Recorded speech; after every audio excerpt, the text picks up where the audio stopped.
যারা নারীর ইজ্জত নষ্ট করে এবং গর্ভবতী মাকে হত্যা করে তাদের জন্য জাহান্নামে এই শাস্তি। বন্ধুরা, এই গল্পটি সম্পূর্ণ কাল্পনিক, বাস্তবের সাথে এর কোনো মিল নেই।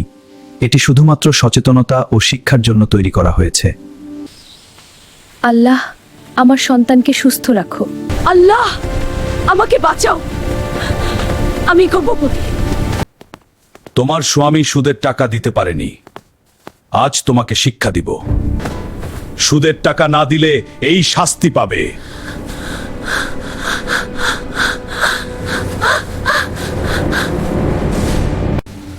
কেউ জানবে না, সব চাপা দিয়ে দাও।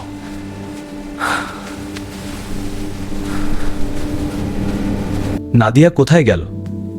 সে তো গর্ভবতী। আল্লাহ, এক গর্ভবতী মাকে এভাবে মেরে ফেলা হয়েছে। কেউ কিছু প্রমাণ করতে পারবে না। সুদের টাকা তো আয় হয়েছে। আজকের কাজটা সহজ ছিল। এটা কোথায়? এত আগ, এত চিৎকার! আমি কেন এখানে? আমি তো শুধু টাকা আদায় করতাম। যারা নারীর ইজ্জত নষ্ট করে এবং গর্ভবতী মাকে হত্যা করে তাদের জন্য জাহান্নামে এই শাস্তি। আল্লাহ বলেছেন, যারা ফাওয়াশা তাদের কঠিন শাস্তি। নাদিয়া, তুমি এখানে কেন? আমি তোমার উপর অত্যাচার করেছি, আমাকে ক্ষমা করো। ইসলামে ধর্ষণের শাস্তি হলো মৃত্যুদণ্ড। রাসূল সাল্লাল্লাহু বলেছেন, যে নারীর ইজ্জত নষ্ট করে তার শাস্তি মৃত্যু। জাহান্নাম! আমি জাহান্নাম দেখেছি, নাদিয়ার চিৎকার শুনেছি। আমি ভয়ঙ্কর পাপ করেছি, গর্ভবতী মাকে ধর্ষণ করে হত্যা করেছি। আল্লাহ আমাকে স্বপ্ন দেখিয়ে সতর্ক করেছেন, আমি তওবা করলাম। ইয়া আল্লাহ, আমি তওবা করলাম, আমার পাপের জন্য ক্ষমা করো। আমি আর কখনো এমন অত্যাচার করব না। আমি নাদিয়ার উপর জুলুম করেছি, আমি সুদের নামে অত্যাচার করেছি। আল্লাহর কাছে ক্ষমা চাই। আমি নাদিয়াকে ধর্ষণ করে হত্যা করেছি। আমাকে ইসলামিক আইন অনুযায়ী বিচার করুন। আল্লাহ, আমার তওবা কবুল করো।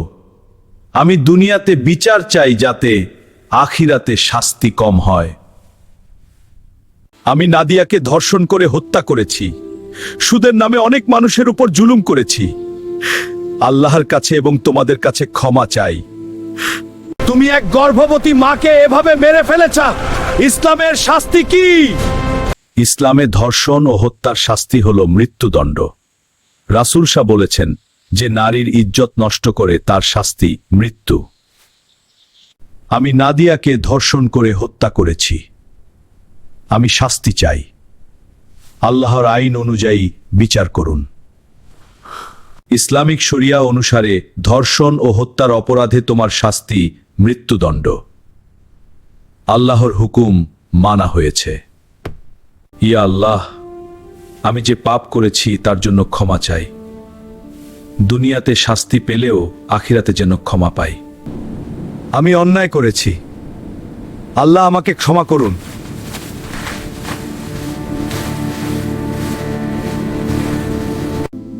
আল্লাহ বিচার করেছেন, আমাদের মেয়ের আত্মা এখন শান্তি পেয়েছে। সুদ ও জুলুম সমাজ ধ্বংস করে। ধর্ষণ ও হত্যার শাস্তি ইসলামে মৃত্যুদণ্ড। যারা নারীর ইজ্জত নষ্ট করে এবং জুলুম করে তাদের জন্য দুনিয়া ও আখিরাতে কঠিন শাস্তি। তওবা করো, সুদ ছেড়ে দাও, ন্যায়ের পথে চলো। আমিন। গল্প সমাপ্ত।